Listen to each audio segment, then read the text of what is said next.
con la clase de hoy, como les dije, en la página 79 quedamos con la compañera en las alteraciones endócrinas como factor etimológico del delito.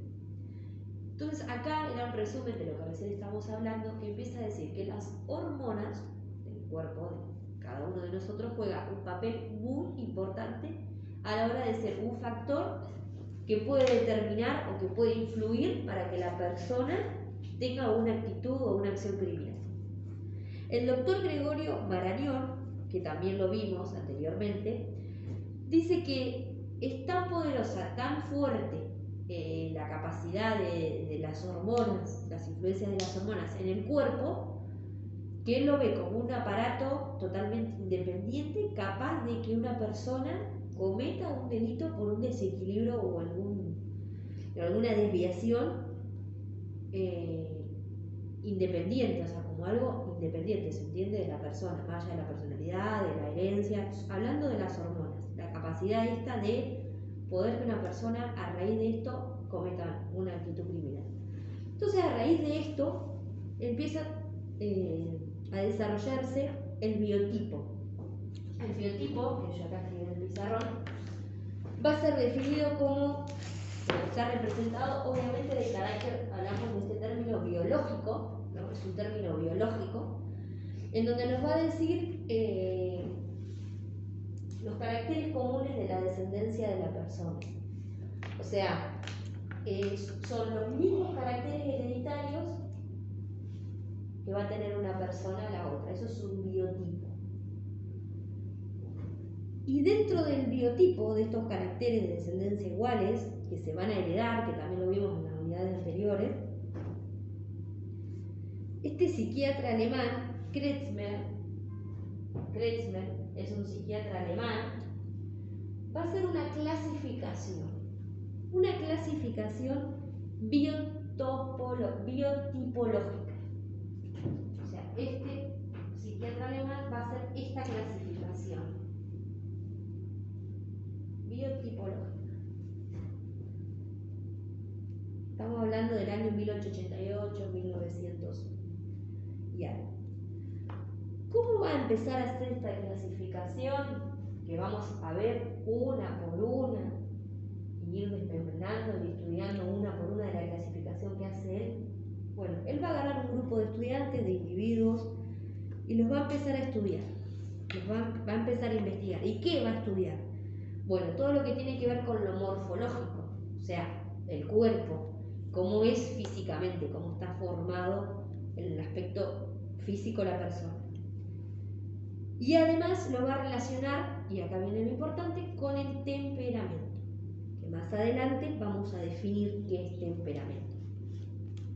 A partir de esto, del estudio que hacen sobre estos individuos en relación a su morfología y a su temperamento, va a ser esta clasificación. La primera es la leptosomático. La primera clasificación, o esquizotímico, también lo llaman. Lo tienen acá en el libro como A. Leptosomático o esquizotímico.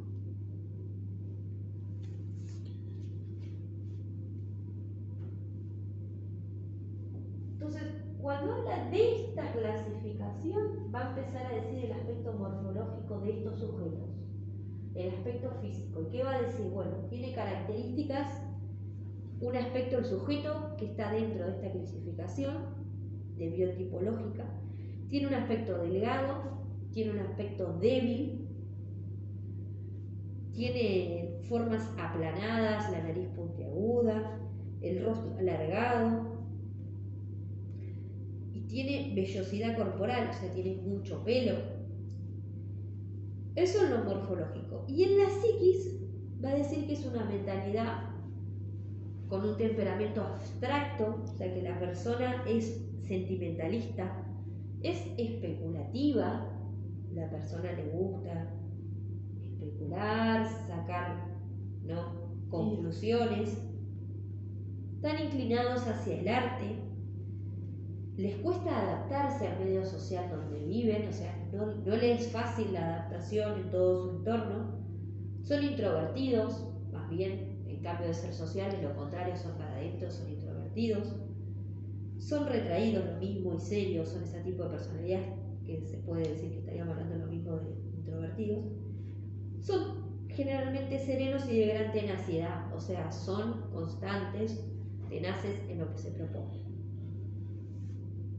Este tipo, ¿no?, con el temperamento esquizotímico, se asocia entre la hipersensibilidad y la frialdad. O sea, son muy sensibles, estamos hablando de una hiper, pero a la vez son muy fríos. Entonces van oscilando entre estos tipos de características.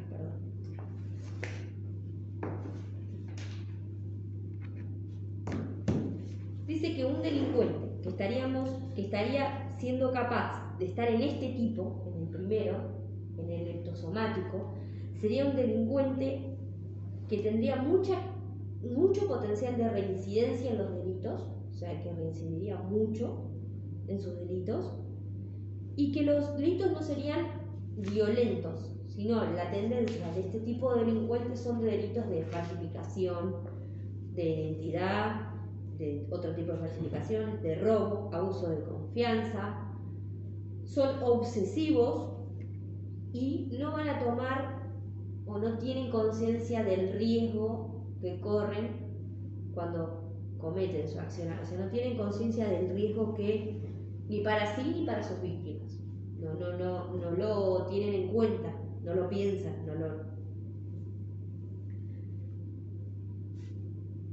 Entonces, este tipo de delincuentes, o sea, esto a través del estudio, esta clasificación. La segunda clasificación biotipológica son los atléticos o epileptoides, así lo llama Kressler, que en el libro está como B, atlético o epileptoide. Bueno, en la cuestión morfológica, en la cuestión física, ¿qué podemos decir?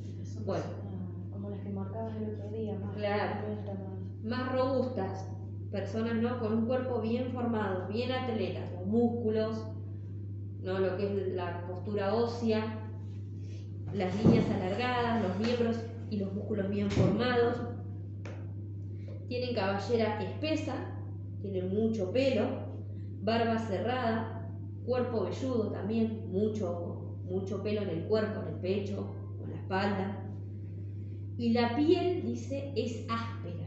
A mí esto me llamó la atención, ¿no? Cómo ha observado detenimiento para llegar a la conclusión que estos delincuentes tienen la piel áspera. Eso en cuanto a lo físico. En cuanto a lo morfológico, cuando hablamos de un biotipo de atlético, encuadran esto. En cuanto a lo psíquico, en cuanto a la temperamental, a su temperamento, es una mentalidad terca, tosca, seca también, oscilando entre las...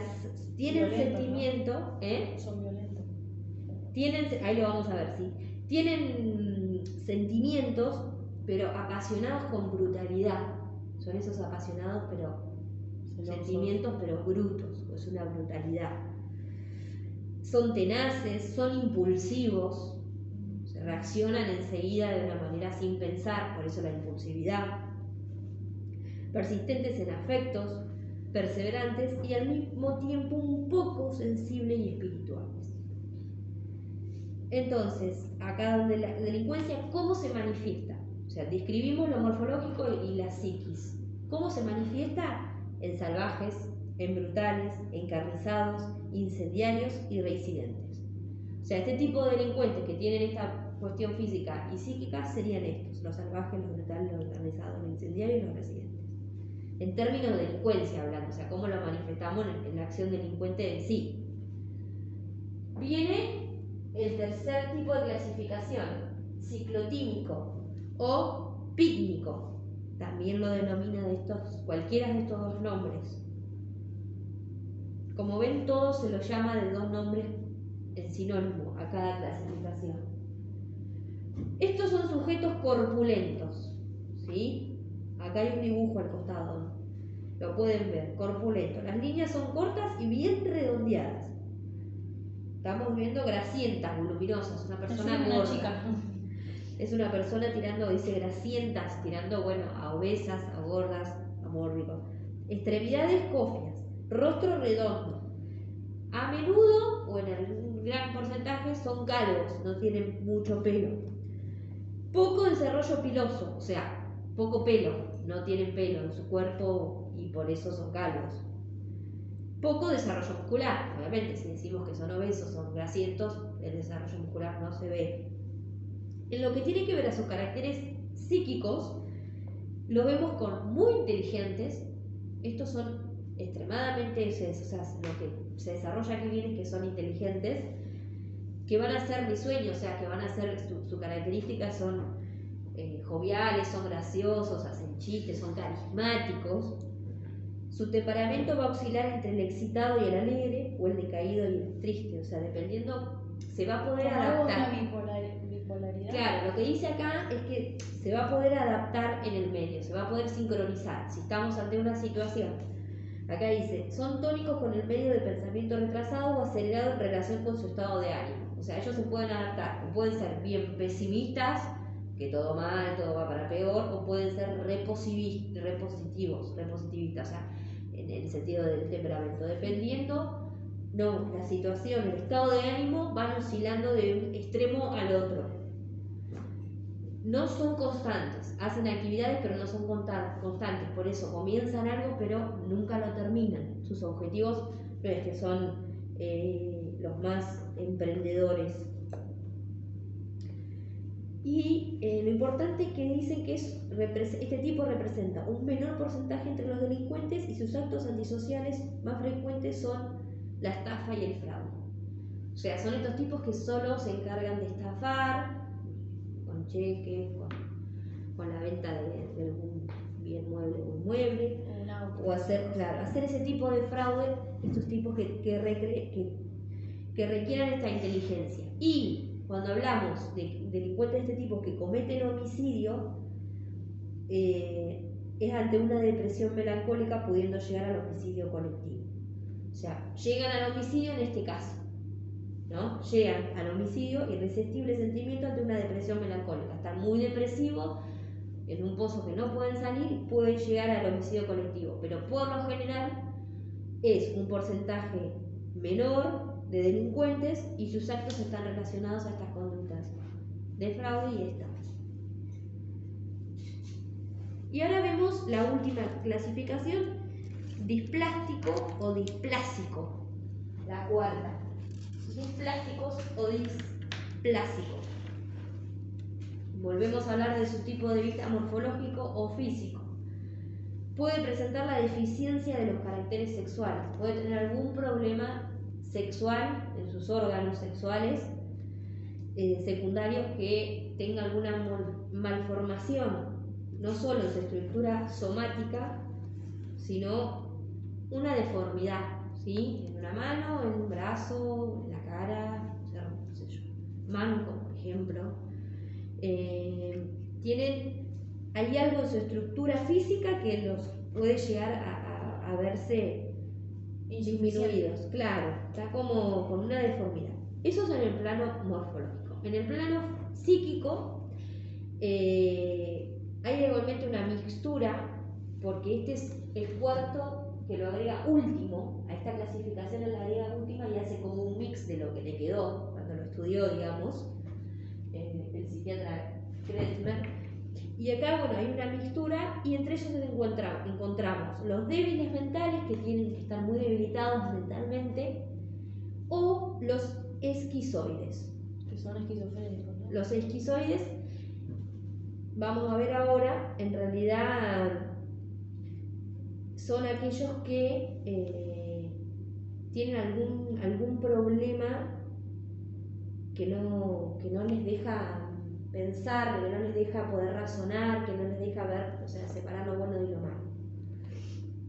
En cuanto al valor de la tipología de Kretschmer, se señala que a través de ella se ha podido llegar a relacionar lo psíquico con lo corporal con bases experimentales y científicas. O sea, Kretschmer lo que quiere hacer, y para eso hace toda esta clasificación, es poder llegar a relacionar los caracteres físicos que enuncia en cada delincuente con lo psíquico, ¿no? O sea, que haya una relación entre el que tiene algo robusto así, con la psiquis, unirlas y relacionarlas y hacer algo científico, darle un sello científico, ¿no? Para eso hace todo esto. Después López y Codón hablan de la presencia de una esquizofrenia en un tipo corporal leptosomático, acentuado con un temperamento esquizotímico. Será de peor pronóstico y más difícil de modificar por el tratamiento que esta misma enfermedad en otros sujetos con características morfológicas clínicas. O sea, acá hay una mezcla entre todas las características que dio y dice, bueno, el peor, el que no va a poder tener solución o que no se va a poder modificar por la enfermedad, es el que tiene estas morfológicas clínicas y temperamentos ciclotímicos.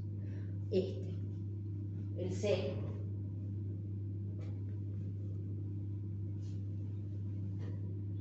O sea, ver pronóstico de tratamiento, ¿no? de eventual solución, de eventual rehabilitación. Bueno, luego hay un pequeño capítulo abajo del libro que habla de adopción. Lo que el libro quiere hacer referencia, y que es muy cortito y muy básico, es que, bueno, en realidad se va a estudiar los índices de criminalidad en los jóvenes adoptados, ¿no? En los niños que son adoptados.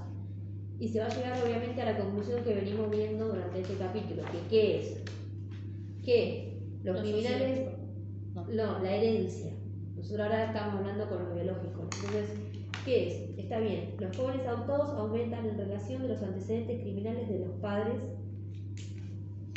además de los naturales, más de los naturales que de los adoptivos. ¿Qué significa esto? Bueno, que es el factor genético, ¿sí? Nos damos cuenta que por más que ese niño fue adoptado, ¿no? Y se crece, se desarrolla bajo una contención familiar buena, ¿no? Biológica, con buenas enseñanzas, con buenas costumbres, si se quiere, bueno, pero el carácter y lo que va a predominar va a ser el factor genético, lo que va a tener relevancia decisiva a la hora de los índices de criminalidad. Entonces van a ser criminalidad, o sea, los jóvenes adoptados van a aumentar en función de los antecedentes criminales de los padres biológicos.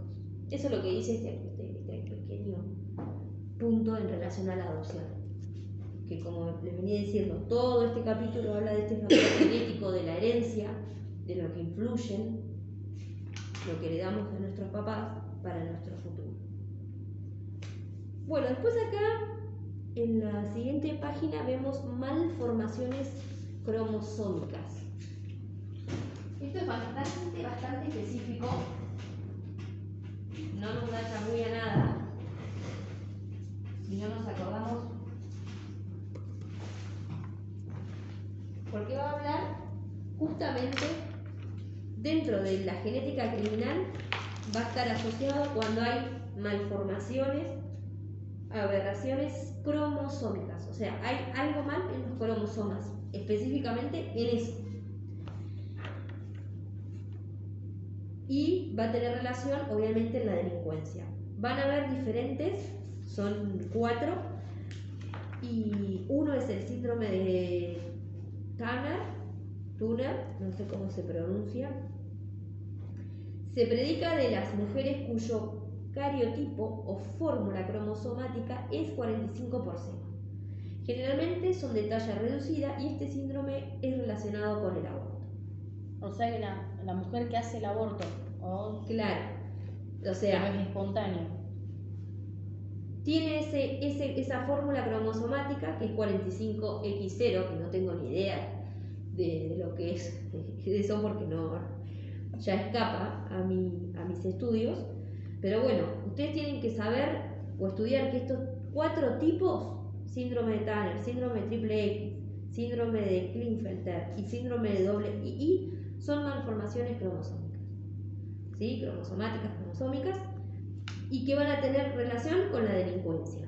¿Por qué? Porque, bueno, por ejemplo, en el segundo, que es síndrome triple X, son mujeres que tienen que portan más de 2 cromosomas. Por ejemplo, el cariotipo 47XXX, que va a producir degeneraciones de los caracteres femeninos y se vincula a comportamientos agresivos y violentos. ¿Qué quiere decir esto, chicas? Bueno, agarraron y estudiaron mujeres y vieron que tenían este cromosoma malformado, el 47XXX. Y ven que esas personas, de 10 que tienen malformación en ese cromosoma, son violentas y agresivas. Y así se hace esta estadística y se clasifican estos. ¿Se entiende básicamente qué es más o menos lo que pasa?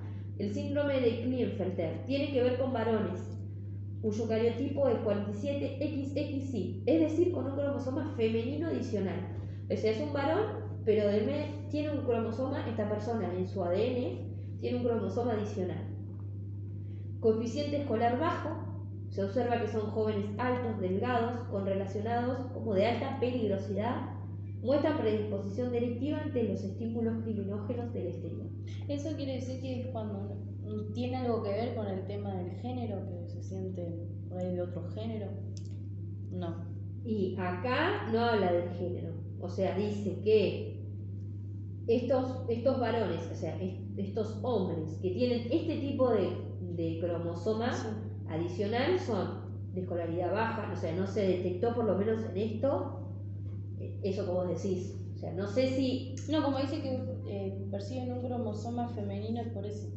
Claro, o sea, el síndrome de Klinefelter es porque es un varón que tiene un cromosoma femenino más. Eso no hay duda.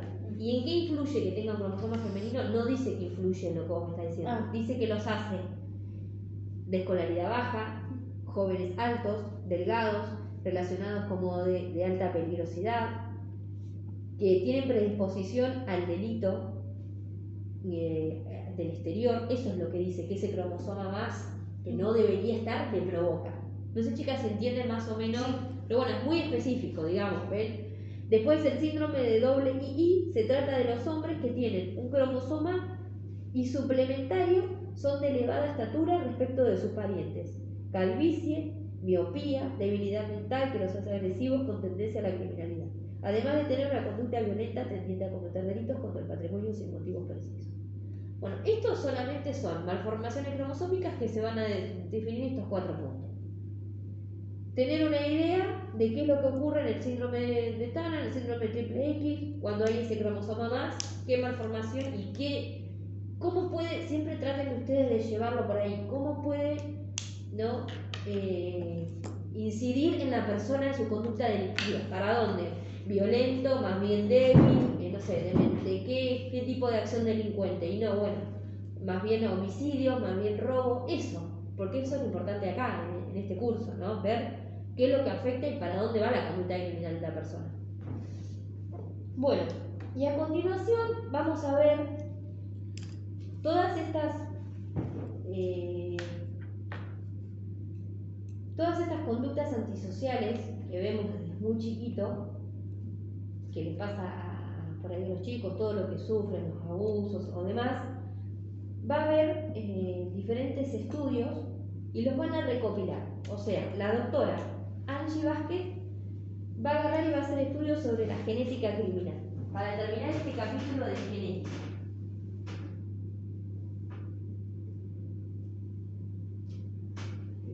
La doctora Angie Vázquez va a transcribir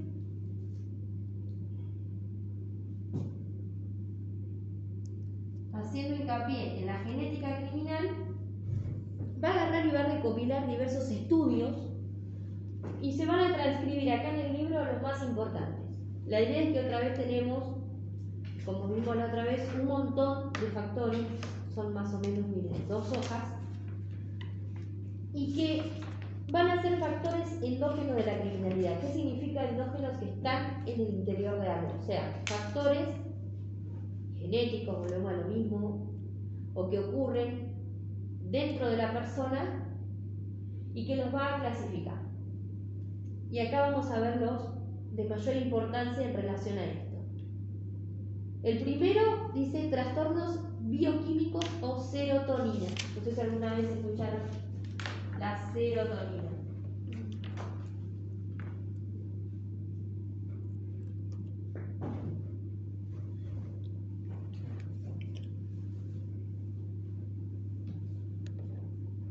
Entonces, dentro de la genética criminal, de la herencia, de lo que pasa en los cromosomas, en los genes, esta doctora nos viene a hacer una clasificación de las más importantes. La primera es cuando hay un trastorno bioquímico o particularmente en la serotonina. ¿Qué es? Esto lo va a estudiar Richard Wurteman. esto de la serotonina? Acá dice serotonina, no serotonina. Serotonina. No, pero eso es serotonina, está mal. Ah, ¿está mal escrito acá? Sí, Ah. sí, está mal. No lo había visto, pero está mal. No había prestado atención, pero sí, es serotonina, estoy segura, chicas. Bueno, dentro o sea, está bien, no nos olvidemos, la doctora Baje nos va a hacer un resumen, pero de la serotonina va a hablar Goodman. ¿Qué nos va a decir? Nos va a decir que va a estudiar lo que tiene que ver con dietas nutricionales, ¿no? Y va a ver cuando hay dietas de alto carbohidratos, que son todo lo que tiene que ver con las harinas, los fideos, la polenta, bueno, todo lo que tiene que ver con mucha harina, y bajas proteínas, aquellos que nos dan las proteínas a nosotros. Cuando hay dietas de ese tipo, va a afectar a los niveles normales de la serotonina. ¿Qué significa? La serotonina hay que ver qué es. Es un neurotransmisor natural, ¿no? Que cuando está en niveles alterados o anormales, o sea, cuando no está en su nivel normal, porque está alterado, tiene efectos cerebrales. O sea, va a afectar al cerebro de la persona. ¿Y en qué? Con tendencias suicidas, agresión, violencia, alcoholismo y conductas impulsivas. Entonces vemos esto. Estamos hablando de una cuestión bioquímica de la serotonina, que es un neurotransmisor del cerebro. Cuando está alterado, cuando no está en su cantidad normal, por ejemplo, por una mala dieta, porque consumo muy alto los carbohidratos y muy pocas proteínas, vemos que hay una disfunción en esta serotonina y produce todo esto: tendencias suicidas, agresión, violencia, alcoholismo y conductas impulsivas. Entonces, las funciones normales de la serotonina son la regulación de la excitación, o sea, regular nuestro nivel de excitación, los estados de ánimo, la actividad sexual, la agresión y el control de los impulsos. Por eso vemos que si no la tenemos en sus niveles normales, producen que no podamos regular los impulsos, que seamos violentos, etc. Después, Jeffrey Halperin comparó varones agresivos con no agresivos. Agarró sujetos que tenían ciertos delitos o ciertas actividades criminales que eran violentas con aquellos que no. Ambos tenían diagnóstico de déficit de atención. Alguna vez lo escucharon, ADD, o sea, tienen un déficit de atención, no se pueden concentrar. Ambos tenían este diagnóstico, los agresivos y los no agresivos. Y estaba combinado con un diagnóstico de hiperactividad. Obviamente no se podían concentrar y eran personas por demás activas. Se les administró la droga fenfluramina. A estas personas, violentas y no violentas, con este tipo de características de hiperactividad y diagnóstico de ADD, se le va a dar esta droga en particular. ¿Y qué provoca la respuesta en el sistema del serotoninérgico? Bueno, cambios positivos. Cambios buenos, en que los niños agresivos, al bajarle los niveles de serotonina, dejaron de ser tan agresivos, ¿sí? O sea, los niños no se puede concentrar, señor, no sé, está todo el tiempo revoloteando en el aula, no tiene integrado, bueno, vieron que la serotonina estaba muy elevada y que el nene no se podía concentrar, estaba muy disperso, no podía tener atención. Bueno, le suministraron esta droga en particular y le bajaron esos niveles y se le fueron las cuestiones negativas. Entonces, lo que se quiere estudiar acá, chicas, y lo que vamos a ver en cada uno es cómo estas cuestiones de biogenética, de bioquímica, van a influir y una persona puede, por una cuestión de una sustancia, actuar de una manera. Lo que se estudia es eso: criminal, agresiva, violenta, robar, matar, lo que sea. El segundo es el síndrome fetal alcohólico o condiciones congénitas, condiciones que vienen congénitas con nosotros, con nuestros genes. Estudios realizados por Teodoro Cícero, acá, este es el 2, entonces vamos a poner acá, puse síndrome fetal alcohólico.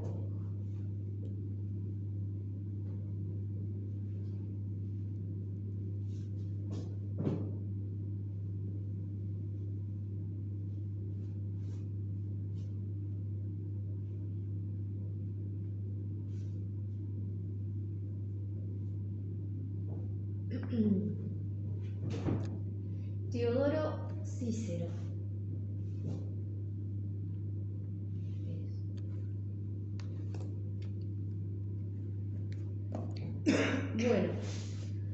va a decir? Aquellos hijos, aquellos niños que sus padres eran alcohólicos, tienden a mostrar problemas de conducta y problemas en la destreza intelectual. El niño obviamente no lo es, pero digo, su padre es una persona alcohólica, va a llegar a esa conclusión. ¿Por qué? Porque dice que el efecto del alcohol está directamente relacionado en los espermatozoides. O sea, el papá alcohólico, el momento que está con la mamá, que fecunda, ¿no?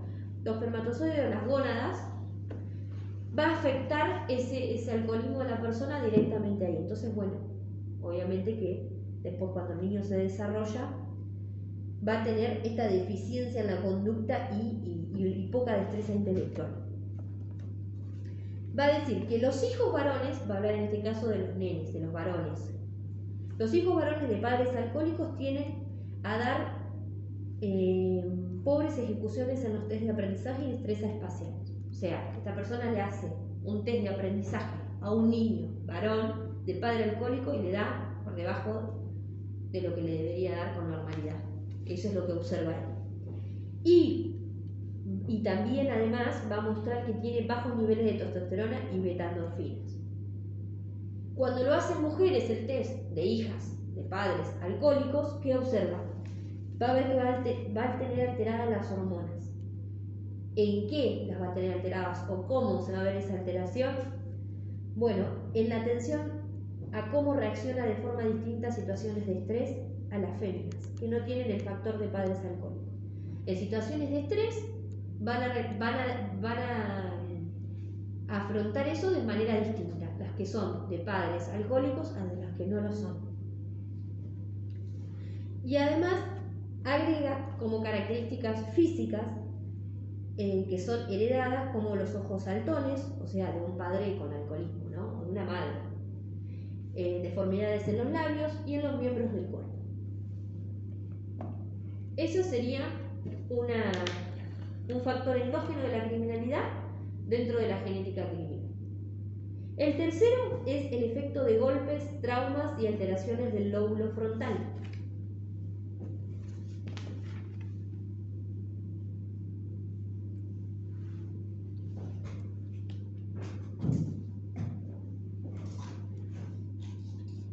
El lóbulo frontal es aquel que nos va a poder dar la capacidad de racional de lo que está bien, de lo que está mal, de lo que es bueno, de lo que es malo. Generalmente cuando una persona consume droga o tiene algún problema con el alcohol, el lóbulo frontal deja de funcionar. ¿Como conciencia? No, no es la conciencia, es algo biológico, digamos, que está acá, es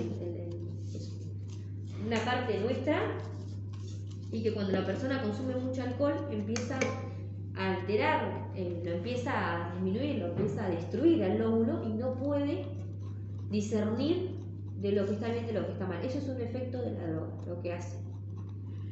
Bueno, más allá de eso, Alan Rosenbaum va a ser el que va a estar acá, el que va a estudiar. Alan Rosenbaum.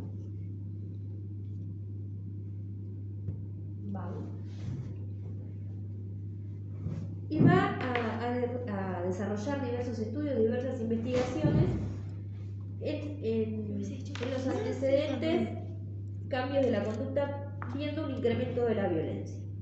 Entonces, ¿qué va a ver? Va a ver que lesiones que hubo en los niños en la infancia, que ocurrieron, o sea, se produjeron en la infancia de un nene, por cualquiera sea el motivo, un nene se cayó de un juego y se golpeó la cabeza, o que eso sería un accidente en un juego, o un producto de un maltrato infantil, o sea, el padre lo golpea con algo en la cabeza, fuese por el motivo que fuese, el nene tiene en su infancia alguna lesión,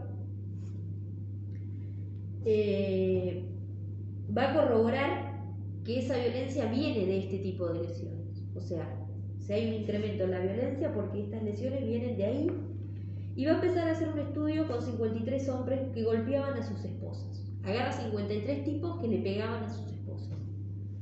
45 tipos que no eran no violentos y felizmente casados. y 32 hombres no violentos, pero infelizmente casados. Y entran No sé, todos. claro, no sé, yo digo, no sé cómo hizo, les preguntó a usted que está casado, pero infelizmente. Claro, no sé cómo fue que llegó hasta. Yo también, cuando estuve leyendo y preparando la clase, me preguntaba lo mismo, digo, bueno. La cosa que este señor llegó a la conclusión de que el 50% de los agresores habían sufrido alguna lesión en la cabeza previa a sus patrones de violencia doméstica. O sea, en algún momento de su vida, el tipo que golpea a su mujer, cuando era chico, había sufrido alguna lesión en el lóbulo frontal. Ahora entiendo todo. Por otra parte, y dentro de este mismo del lóbulo frontal y algunos daños y algunos golpes, vemos a Antonio Damasio. Y él va a decir que el daño o los daños al lóbulo frontal, al nivel de la corteza cerebral, puede evitar que la persona pueda formarse, evolucionarse de valores positivos o negativos. Esto es lo que yo le decía hoy. Entonces se lesiona, entonces no deja que la persona realmente no puede discernir lo positivo, lo negativo, lo que está bien de lo que está mal. Y eso puede tener repercusiones y consecuencias futuras de acciones al presente, creando la base de ciertas conductas sociopáticas. Por supuesto, o sea, si yo no puedo, ya sea por una lesión, pero lo que ocurre si en la droga es así, obviamente que si no puedo discernir de lo que está bien de lo que está mal, bueno, voy a desarrollar algún tipo de conducta que no esté buena. Seguimos. Efectos nutricionales. Chicas, vamos a ver si nos alimentamos bien. Es el otro. Efectos nutricionales. Ay, acá creo que estamos cagadas todas. ¿Qué pasa a los niños, acá las mamás, que le damos colorantes? Bueno, vamos a ver. A ver, estudiaron grupos de niños diagnosticados con hiperactividad. ¿Viste cuando dicen no le des Coca-Cola al nene? O, bueno, cuando te vas a hacer un estudio en la panza te dicen toma Coca-Cola para que se mueva. Para que se mueva, o algo dulce. Bueno, toma algo dulce, toma Coca-Cola para que el nene se mueva, yo lo pueda ver. Acá ellos, Catherine y Ken Rowe, agarraron un grupo de niños que tenían diagnóstico de hiperactividad. Esto que vimos. ¿Qué hacen? Van a ver que los padres de estos niños le daban colorantes en la parte de su dieta. O sea, a menudo o casi todos los días los chicos comían dulces, chocolate, café, Coca-Cola, por demás. Entonces, ¿qué van a hacer? El estudio consistió en una dieta con el colorante amarillo, bueno, ahí lo llamarán así, 5 y placebos para el grupo control. El reporte de los padres y observadores fue que se manifestó un incremento de conductas de ¿qué vieron? Estos niños que consumen todo el tiempo en su dieta colorantes, azúcar y todo más, que lo acabo de decir, vieron que lloraban con frecuencia, o más de lo normal, que tenían rabietas, que tenían caprichos, que eran irritables, que eran inquietos, que no podían dormir, que les costaba conciliar el sueño, que tenían pérdida del control y expresiones de infelicidad. Estoy aburrido, no soy feliz, no sé qué hacer. Bueno, todas estas características acorde a que esta era la nutrición de los nenes. Pero mi nena come bien y hiperactiva. No, bueno, no necesariamente. No necesariamente. Así que bueno, esos son los efectos nutricionales, lo que puede causar en los niños una mala dieta. Sería un malo consumo o un exceso de consumo. Todos consumimos, pero en la dieta en realidad no existe para mí. En realidad lo único que tiene que hacer es Cuidarse. ser un poco equilibrado, o sea, no estar todo el tiempo con azúcar, ni todo el tiempo con los carbohidratos, ni todo el tiempo con... ¿no? Hay que equilibrarse, o sea, yo no puedo dejar de comer fideo, pero tampoco voy a comer fideo todos los días. Me encantaría, pero bueno, tengo que echar con otras cosas. Nada, es algo personal. Seguimos. Trastornos hormonales.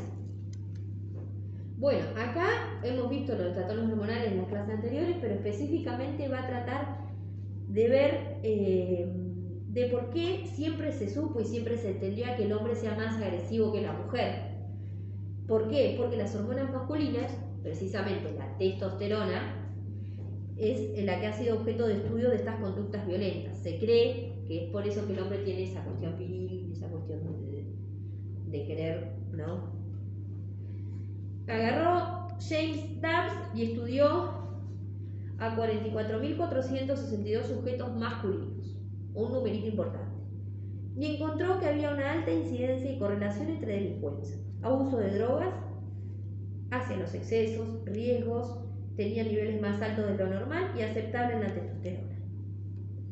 También encontró en los estudios de saliva de 692 convictos por criminales sexuales que estos tenían el nivel más alto. O sea, los que estaban detenidos y que estaban relacionados su crimen o su detención con crímenes sexuales, como una violación, un abuso, tenían más alto aún que los anteriores esta hormona de la testosterona. Quiere decir que si vos tenés esta conclusión llega a tener la testosterona más alta de lo normal, podés tener conductas criminales inclinadas a lo sexuales o violentas, podés ser violento o no porque tenés la testosterona alta. Bueno, ¿cuál será trastornos hormonales? 6. Alteraciones en conducta por hiperactividad orgánica. Una hiperactividad orgánica. Bueno, Richard Kidman sostiene que varones hiperactivos muestran una tendencia alta de riesgo a entrar en conducta antisocial en la adolescencia. O sea, los varones que cuando son chiquitos son muy activos, hiperactivos por demás, en la adolescencia va a tener un alto porcentaje de ser alguien antisocial. Esta tendencia es 4 veces mayor a la de hiperactividad en jóvenes que no son hiperactivos y parecen tener historiales de más incidentes de arrestos, robos en la escuela, expulsión, felonías, etc. El 25% de los participantes en el estudio habían sido institucionalizados por conducta antisocial. O sea, que tenían una hiperactividad. El 25% dio que en algún momento estuvo adentro o institucionalizado de algún tipo porque tenía una conducta antisocial. Excesiva, ¿no? O sea, en extremo. Bien, vamos al siguiente, al séptimo, daño cerebral.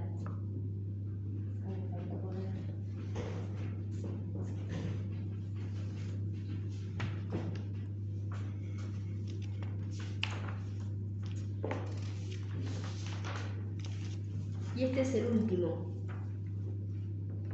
Y habla mucho también y vamos a ver el porcentaje de esto. Estos estudios, los que vamos a ver sobre cuando existe un daño cerebral, o sea, existe un daño cerebral, se van a realizar estudios, nos van a decir que estudios demuestran que daños cerebrales son la regla entre asesinos y no la excepción. ¿Por qué? Pamela Blake estudió 31 asesinos con ayuda de la tecnología médica con pruebas psiconeurológicas. Los va a estudiar. Estos habían sido acusados de ser miembros de mafias, o sea, particularmente estos asesinos estaban en mafias, o eran violadores, ladrones, o asesinos en masa, exacto, habían asesinado hijos, o sea, bravos. En 20 de estos casos va a agarrar y estudió 31, acuérdense.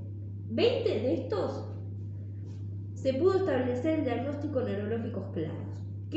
¿Cuáles son ese diagnóstico que pudo decir, bueno, acá esta persona padece esto? Los pudo clasificar. 5 casos demostraron efectos de síndrome fetal alcohólico.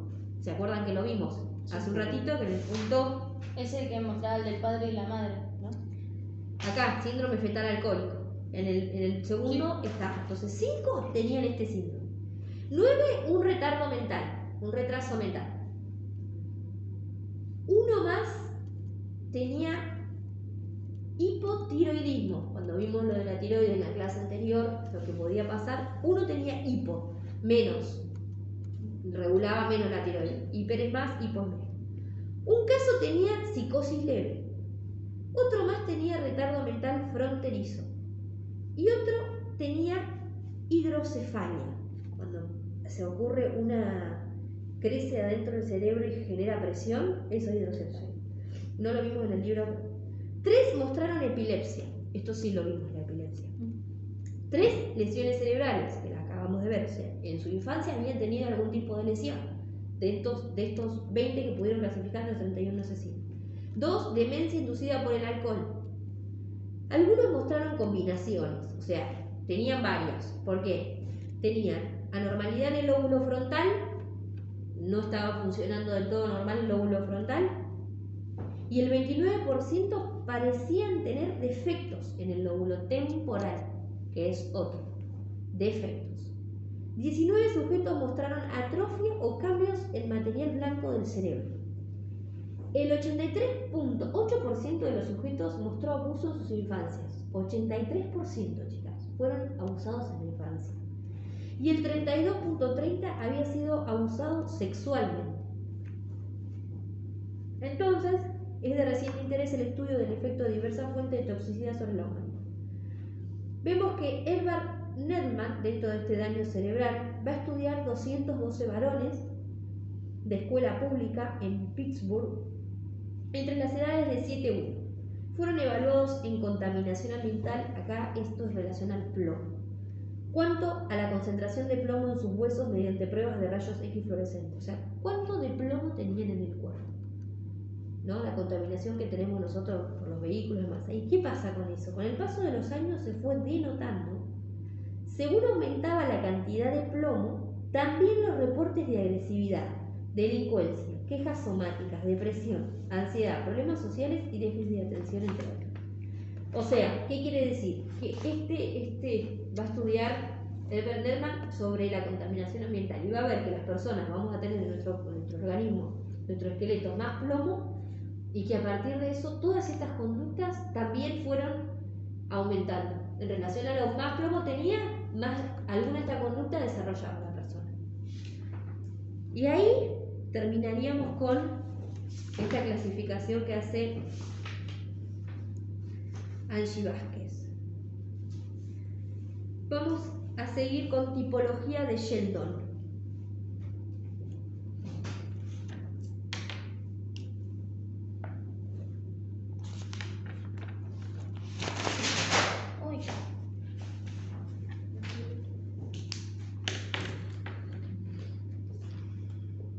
Bueno,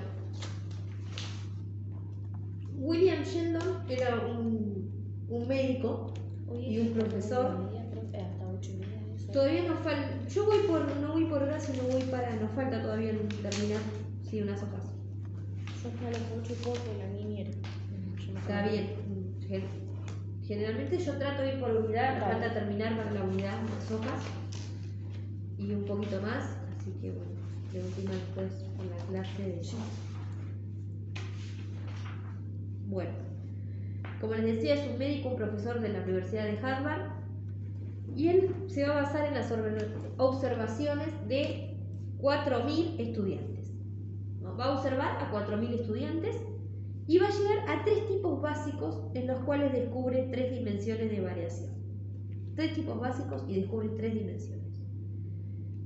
Cada dimensión que él va a desarrollar se va a asociar a un componente primario de desarrollo embrionario. O sea, él lo va a asociar a un componente de desarrollo embrionario, cuando se da en el embrión. Llamado los 3 tipos, el primero, endomorfo, lo va a llamar.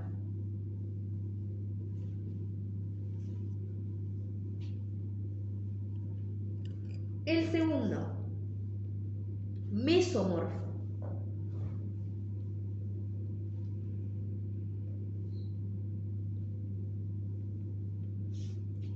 Y el tercero lo va a llamar ectomorfo.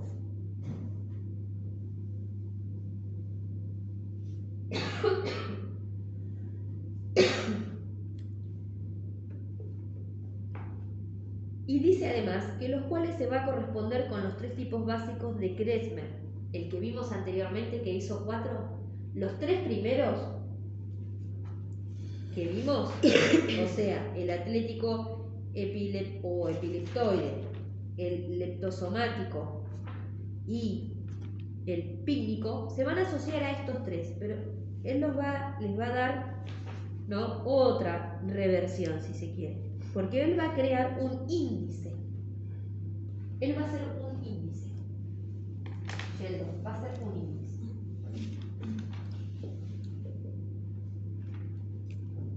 Va a ser un índice somático a fin de individualizar cada displástico. Es decir, va a identificar primero 3 números. un índice de 3 números. Va a haber 3 números. Por ejemplo, 1, 7, 1. 3 números. Estos 3 números van a estar representados. El primer número va a ser el valor asignado al tipo endomorfo, o sea, al primero de la clasificación. O sea, va a ser un índice y cuando se refiere al primer número, se va a estar refiriendo al endomorfo. ¿Estamos de acuerdo acá? La segunda, el valor asignado va a ser al mesomorfo. Le va a asignar un valor a este. Y en conclusión y en concordancia con esto, el tercero se va a referir, cuando le ponga un número o un índice a esto, al ectomorfo. Al mismo tiempo va a elaborar una gama de valores que van del 1 al 7. O sea, él les va a dar del 1 al 7 un valor a cada una de estas tipologías. Siendo los siguientes diferentes valores. O sea, va a decir, si acá él tiene que elegir 3 números porque tienen 3 tipos, y cada uno le tiene que poner un número, tiene que ver qué significa cada uno. O sea, ¿por qué al endomorfo le pone el 1? ¿Qué hablamos si pone 1? ¿Qué hablamos si pone 2? ¿O qué hablamos si pone 3? ¿Se entiende? Sí. Entonces, si él llega por a clasificar a una persona en el valor 1, está haciendo referencia que el endomorfo, porque está hablando de ese, corresponde a la antítesis del rasgo.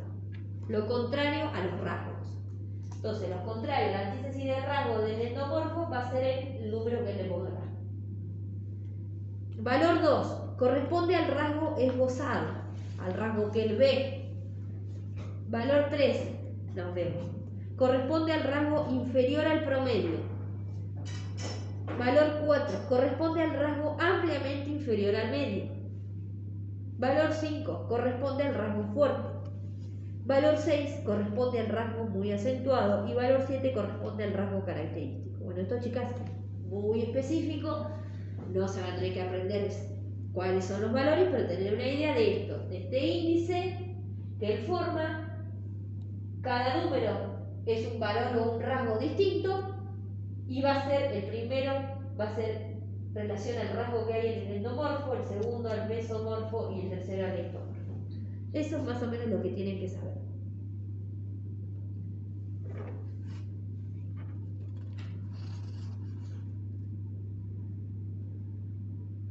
Y lo importante para mí, que se tienen que quedar acá y saber de la tipología de Sheldon, es que dice que en los estudios de Klesmer, el que vimos primero, y Sheldon, el mayor número de delincuentes resultó del tipo atlético. El que era, ¿te acordás? Los violentos. Seguimos con lo mismo. El atlético es el que vimos acá en el punto, a ver cuál estaba en el 2, si no recuerdo, el B. ¿Y en él quién es? Eso es en Klesmer. Y en Sheldon es el mesomorfo, o sea, el 2. En la clasificación del 2 y el atlético son los más violentos.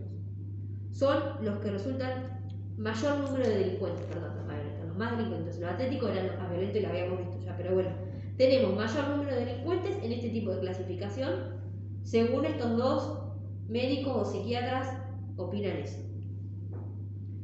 Después vemos generalidades fisiológicas. Yo esto no lo voy a desarrollar porque lo vimos en la clase anterior y lo vuelve a repetir acá el libro, donde va a decir que las glándulas endocrinas, ¿no?, que son aquellas que producen ciertas secreciones en nuestro cuerpo y que van a ser transportadas por la sangre, van a excitar, inhibir o regular órganos a la actividad de los sistemas orgánicos, o lo que se denomina hormonas. En vez de decir, ¿no?, que son secreciones que se van a transportar a través de la sangre y que van a regular diferentes órganos, decimos que son las hormonas. ¿Y qué pasa con esto? Da una generalidad de lo que pasa en la hipófisis, qué pasa si no funciona, que ya lo vimos, en la tiroides, en paratiroides, en el páncreas y en la epífisis. O sea, ya más o menos lo vimos, dónde está cada cosa, el hipotálamo, la glándula, el páncreas, ustedes más o menos ya lo saben. Entonces va a decir, bueno, si funciona, consistente en accionar su función, cuál es la función de la hipófisis, por ejemplo, qué es lo que debería hacer, es la función más o menos que hace. Chicas, yo no le daría mucha bolilla para el examen, pero bueno, no es un tema para mí importante. Y al final hace como un resumen de todo lo que vimos en este capítulo con la endocriminología y la criminalidad. O sea, ¿qué queremos llegar cuando relacionamos esta endocriminología con la criminalidad? Nos va a llevar a que la escuela biotopológica de Padua, representada por Giovanni Viola y Pende, que se va a fundar en el 1800, va a ser un planteo, un criterio de que la disfunción de las glándulas endocrinas estaba íntimamente relacionada con el comportamiento criminal. O sea, ellos quieren demostrar justamente esto. Cuando tenés un problema, una alteración, una desviación en las hormonas, va a producir que no es algo solamente social, ¿no? Hay una cuestión biológica, genética, hormonal que lleva a que la persona cometa, bueno, una actividad criminal. Eso es lo que quieren decir esta escuela y esta relación de la endocriminología con la criminalidad. Kretschmer, que lo vimos, dice que las glándulas endócrinas en el desarrollo de su topología, por la influencia de estas sobre el crecimiento y la morfología corporal. O sea, que las glándulas también tienen que ver con la morfología del cuerpo. O sea, uno es como es, petizo, alto, flaco, gordo, robusto, porque estas hormonas te hacen así, más allá de la genética y la herencia. Dice, bueno, mirá, la morfología está relacionada con las glándulas endócrinas. El Kretschmer habla de eso. Benigno Di Tullio dice que la conducta criminal se debía a la disfunción de las glándulas de secreción interna. Y él va a ser el que crea y va a ser el fundador de la endocrinología criminal. O sea, lo que ocurre en el interior, endo. Jiménez de Asua, Ruiz Funes y Quintariano Saldaña se van a ocupar de las glándulas endocrinas con la delincuencia, dándoles una importancia preponderante en la etiología criminal. Gregorio Marañón, que también lo vimos se va a referir a la trascendencia en la caracterología, en la psicología, en la actividad social de los hombres y por consiguiente en sus activos virtuosos o criminales. Por lo que en un tiempo llegó a suponerse que cada pecado provenía de una glándula de secreción interna al igual de sus hormonas. O sea, pecaba o hacía algo mal porque había una glándula, ¿no?, que andaba mal. Bueno, y finalmente hay, después en 1937, con Etienne de Greef, hay como una manifestación, ¿no?, en contra o reaccionaria, ¿no? Se inicia a partir de este año una fase, una etapa reaccionaria contra todas estas escuelas, pero siempre porque critica a Pende, Greef critica, ¿no?, al psicólogo Pende, pero dice que si bien dice que son frágiles e insuficientes sus argumentos, el mérito que tiene todo esto es haber dado lugar al primer plano a la endocrinología en relación con el aspecto morfológico. O sea, cree que lo que empiezan a criticar y lo que sí vale es que la endocrinología, tiene una relación importante en el aspecto morfológico de la persona y es lo que rescata. Ya entrado a los 1900, el año 1900. Y acá terminamos con el capítulo. No sé si quieren seguir un poco más en el 3 o prefieren ir y comenzamos la clase que viene. No, a mí me da igual. Como quieran. Sí, a mí también. Si quieren vemos un poquito de este capítulo, las 3 o 4 primeras hojas y... Bueno, en el capítulo 3, el primer, vamos a estudiar el origen y estudio de la mente del criminal. Ese es el título. Y dentro del título, el primer ítem, el primer acápite, es la personalidad. O sea, ¿de qué hablamos cuando decimos, pero viste que tiene esa personalidad? Así, es así porque es su personalidad. Bueno, ¿qué significa personalidad? Es difícil, si nosotros tenemos que poner a definirnos qué es la personalidad, ¿no? Porque podemos equivocarnos con el temperamento, con las características, es difícil. Entonces tenemos acá un diccionario filosófico de Rosenthal y que va a decir que la personalidad es un conjunto concatenado, o sea, unido, ¿no?, continuado, de rasgos y particularidades internas del hombre a través de las cuales se refractan todos los influjos exteriores. Entonces, la personalidad, afirma, no puede ser portadora de propiedades innatas. O sea, la personalidad no es algo que es tiene propiedades desde que nacemos. En última instancia, está históricamente determinada por el régimen vigente de la sociedad y va a afirmar que la personalidad es un sistema integrado que abarca las aptitudes y actitudes y los rasgos. O sea, básicamente él va a decir, no son cuestiones que traemos nosotros innatas, sino que es un régimen que tiene que ver con un régimen de la sociedad, y va a decir, es un sistema integrado que abarca, yo me quedaría con esta definición, sistema integrado que abarca con las aptitudes de una persona, las y actitudes y los rasgos. Entonces va a decir, ¿cuál es la diferencia? ¿Qué son las aptitudes de una persona? Indica en qué áreas las personas adquieren un rendimiento óptico, o sea, en qué son buenos, cuáles son tus aptitudes. Y las actitudes indican aquello que las personas piensan o valoran acerca de algo. Y los rasgos indican cuáles son los factores psicológicos que más indicen en el comportamiento de las personas. Entonces, la personalidad, un conjunto, un sistema concatenado, va a decir de las aptitudes, actitudes y rasgos que tenemos, ¿no? Y ahí muy bien lo especifica. Las aptitudes, bueno, ¿qué es en lo que sos mejor? ¿Cuál es tu rendimiento óptico? Las actitudes, ¿cuál es tu valoración? ¿O qué es lo que pensás acerca de? Y los rasgos, ¿cuáles son aquellos factores psicológicos que van a incidir a que una persona se comporte de tal o cual manera? Consuegra es otro autor, eso pensaba Rosenthal de la personalidad y lo define con esas palabras. Considera que la personalidad es un patrón global de rasgos comportamentales, temperamentales, emocionales, mentales y de carácter que dan lugar a la manera única de una persona de sentir, pensar y comportarse. Bueno, vemos acá otra definición. Lo volvemos a leer. Dice, patrón global de rasgos, de cómo comportarse, de qué es lo que sentís, de qué es lo que pensás. Todo eso es lo que forma la personalidad de una persona. ¿Qué es la personalidad? Es lo que va a decir Consuegra. Es el conjunto de rasgos y tendencias especiales, formas específicas de ser y reaccionar que le otorgan una singularidad biopsicológica. ¿Qué quiere decir, chicas? Bueno, ante determinadas situaciones, cada una de nosotros vamos a sentir, vamos a actuar y nos vamos a comportar distinto. ¿Sí? ¿Por qué? Porque tenemos cada uno una personalidad distinta, básicamente.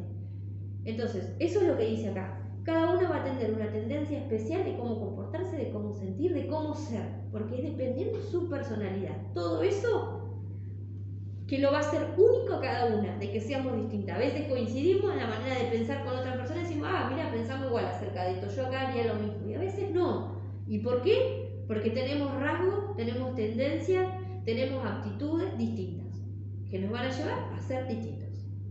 Básicamente otra vez digo lo mismo, pero bueno, más o menos se entiende, es difícil de dar una definición, pero que va por ahí. Además va a agregar este autor Consuegra el concepto de personalidad, dice, es complejo, que es lo que le estoy tratando de decir, y constituye el resultado de una serie de factores de orden genético, ambiental, social, relacionados con el aprendizaje y la identificación con las primeras figuras significativas del niño.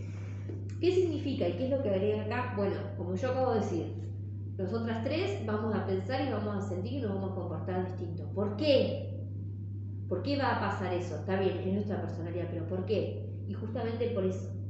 Porque va a depender de un montón de factores que cada una haya. En qué ambiente nos criamos, en qué ambiente nos relacionamos, en nuestra genética, en cómo aprendimos, cómo nos identificamos los valores con las primeras figuras del niño, o sea, quién nos transmitieron los primeros valores. Todo eso nos van a forjar de una manera distinta y nos van a hacer después reaccionar y tener estos rasgos, esta tendencia distinta.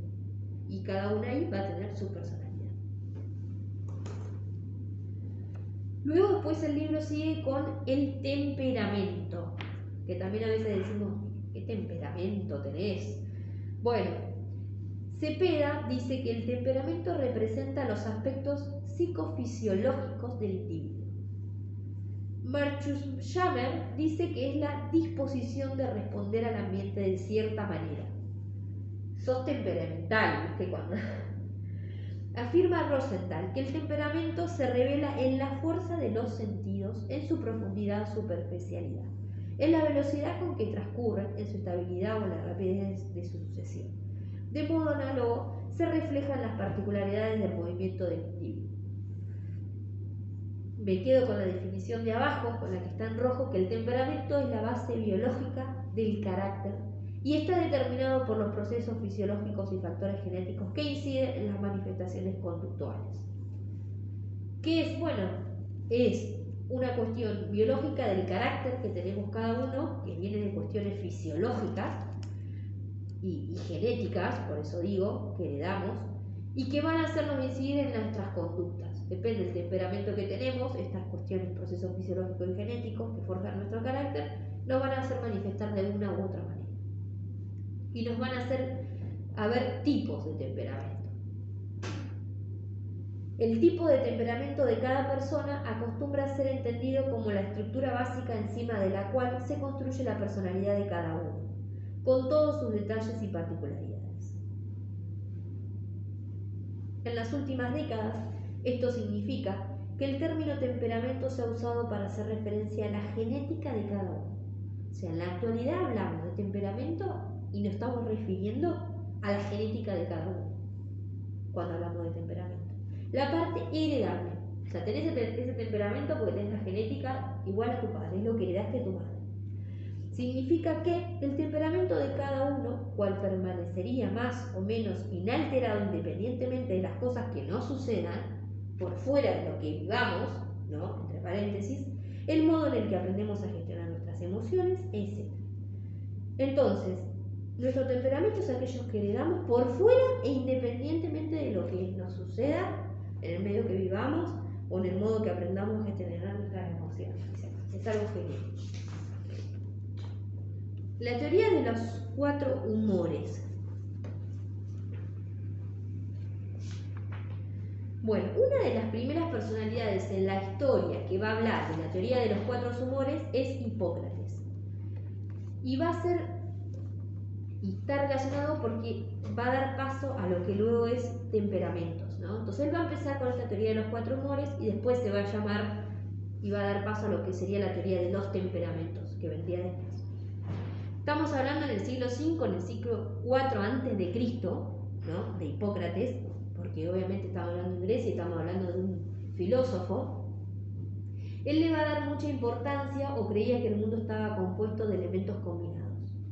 Y va a decir que el cuerpo humano está formado por 4 sustancias básicas. Que en el cuerpo tenemos 4 sustancias que las va a llamar humores. De ahí después nace que también humor de tenés. Pero Hipócrates no deja de ser un médico, entonces tenemos que tener en cuenta que al ser un médico va a llevar esta teoría humoral en el campo de la medicina y no en la psicología o la personalidad. Se va a tratar de ir a eso, por eso una sustancia en el cuerpo y no en la mente, ¿no? Porque es algo más bien de médico. Según él, el hecho de que nuestro cuerpo se encuentren todas estas sustancias en equilibrio hace que estemos sanos. Tenemos estas sustancias, ¿cuáles son estas 4? Bueno, el sanguíneo, el colérico, el flemático y el melancólico. Estamos en equilibrio, tenemos todo bien, estamos sanos, y mientras que una descompensación en los niveles de los humores va a producir una enfermedad. Se me descompensa uno de estos 4 humores y no soy más sano, me enfermo. Fue Galiano de Pérgamo quien, ya en el siglo II a.C., realizó mayores esfuerzos para transformar la teoría de los humores en una teoría de los temperamentos básicos. Le da como una modernización y le da otro enfoque, y él va a hablar, Galiano, o sea, va a partir de la idea de que todo está constituido por la mezcla de 4 elementos. Ya no va a hablar que tenemos 4 sustancias, sino que va todo, no solo nosotros, está constituido por 4 elementos. Y que cada uno de ellos corresponde uno de los humores del cuerpo humano. Dependiendo de cada elemento, vas a tener un humor. O sea, el melancólico está relacionado con el agua. El colérico está relacionado con el fuego. El flemático está relacionado con la tierra. Y el sanguíneo está relacionado la tierra, el fuego, el agua El aire. y el aire. Exacto, el aire, el sanguíneo, el primero.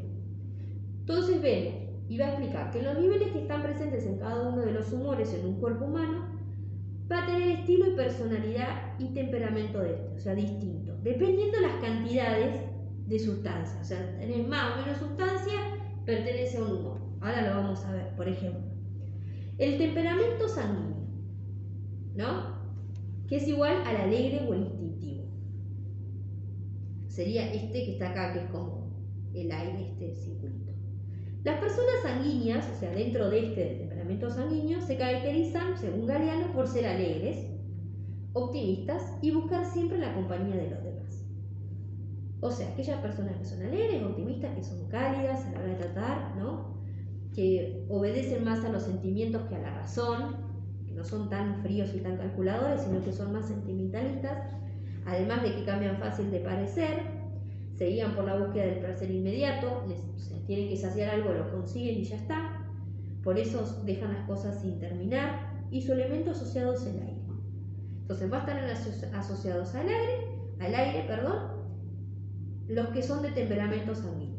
Los de temperamento flemático, que son tranquilos, son aquellos que son serenos, tranquilos, que sí, que son más de metas perseverantes y basados en la racionalidad, o sea, son más de ser constantes, de lograr sus objetivos, de ser más pensativos a la hora de actuar, valoran mucho la exactitud a la hora de pensar, raramente se enfadan, no son de enojarse, y no muestran demasiado sus emociones, llegan a parecer más bien personas frías, van a estar relacionados con el agua. O sea, el agua son los flemáticos y a su vez son los melancólicos. El temperamento colérico, enérgico y confrontativo, que va a estar relacionado con el fuego, son las personas que tienen energía, que son proactivas, que son independientes, que obviamente que siempre confían en su criterio propio, no tienen miedo a tener discusiones o confrontaciones o a mostrar su punto de vista, suelen emprender todo el tiempo porque tienen esta energía o esta actividad, pueden dar pie a muchos problemas y conflictos y se van a relacionar con el fuego. Y el último, el temperamento melancólico, ciclotímico y obsesivo, va a estar relacionado con la tierra. ¿Y por qué? Según Galeano son personas sensibles, son personas creativas, introvertidas, perfeccionistas, son denominadas personas altamente sensibles. Tienen mucha tarea de esfuerzo y sacrificio personal, su humor va a variar y muestran una propensión a la tristeza. Su elemento es la tierra. Bueno, acá vemos que es como que más o menos estudian en aquella época, ¿no? Pero después de la obra de Galeano va a dar pie a otros estudios que vamos a ver en la próxima clase. Vamos a dejar acá. Hoy en la próxima clase seguimos.